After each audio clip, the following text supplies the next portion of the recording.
Hi everyone, and thanks for being with me. I'm going to talk today about the beginning of the 16 days of activism against domestic violence. And if you're a man, this is definitely worth watching.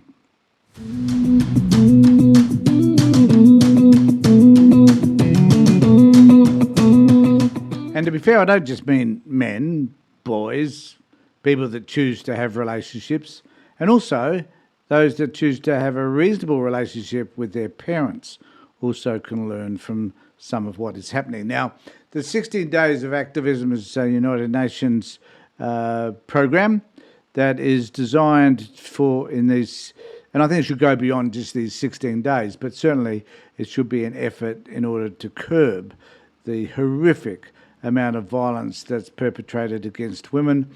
And also, of course, we must be mindful of the fact that over 60 women in Australia have died this year at the hands of their partners or ex-partner. So this is an important issue. Now, I'm speaking about it because this is an area that I've worked in for over 30 years.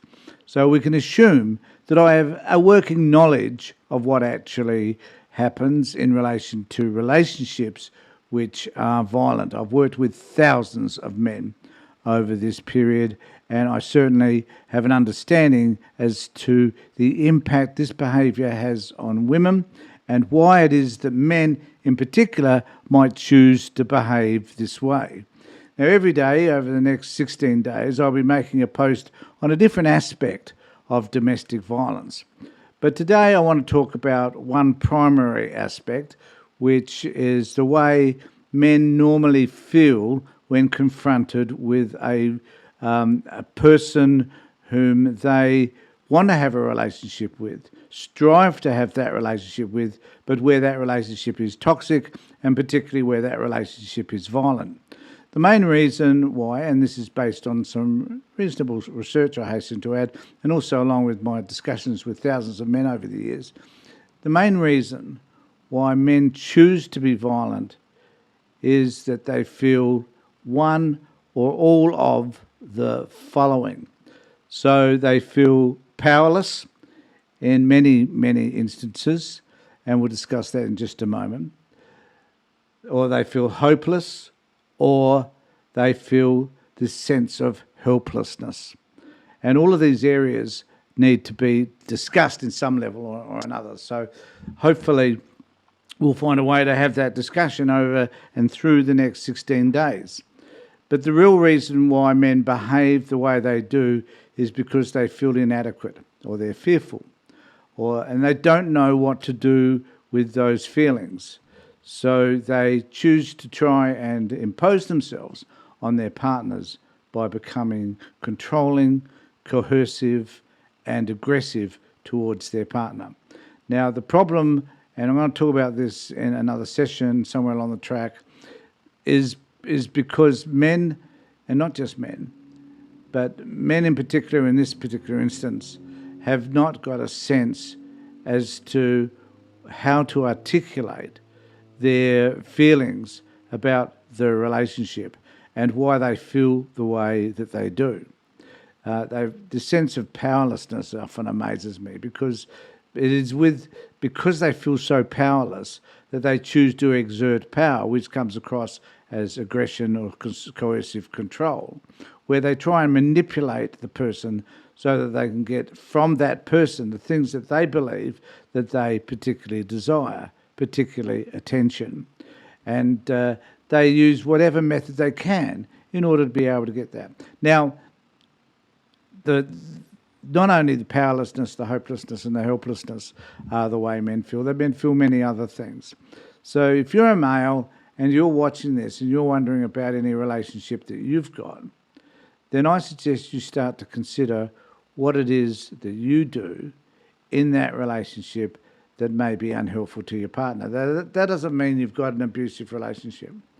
But what it might mean is that you could at least visit how you're feeling about the other person and how you manifest those feelings. And most men would often create an environment in which those feelings are manifest through adverse behaviour. Yelling, screaming, shouting, accusations, being inquisitory. A whole host of things happen as a result of men not really understanding what they're feeling, but acting it out in some way. And believe me, guys, it takes a lot of courage to be able to talk about how you're feeling about that relationship, and to do it in a way which is not confrontational, which is honest and open and transparent, and which admits to the behaviours that you've been doing that have been unhelpful to your partner. Now, I'm not all that hopeful that in 16 days things will change. I think it's a good thing to do, and that there are many events being held, particularly here in South Australia, around domestic violence and what it means. And I think that it's really difficult for us to be able to say, well, 16 days is going to change anything. I've been working on this project for 35 years, and I'm not really convinced that I've made a dent either. And that might be because of who I am. But it might also be because the entrenched beliefs that us men hold are so dense and so entwined in our sense of self that it's very difficult for us to unravel them. So let me know what you think in the comment section below, and please subscribe to my channel, particularly for the next 16 days, while we talk more about this very, very important issue, so that we can ensure that we are keeping women safe, and also children, I hasten to add. In the meantime, because of all that I've said, take care, look after yourselves, and more importantly, be safe.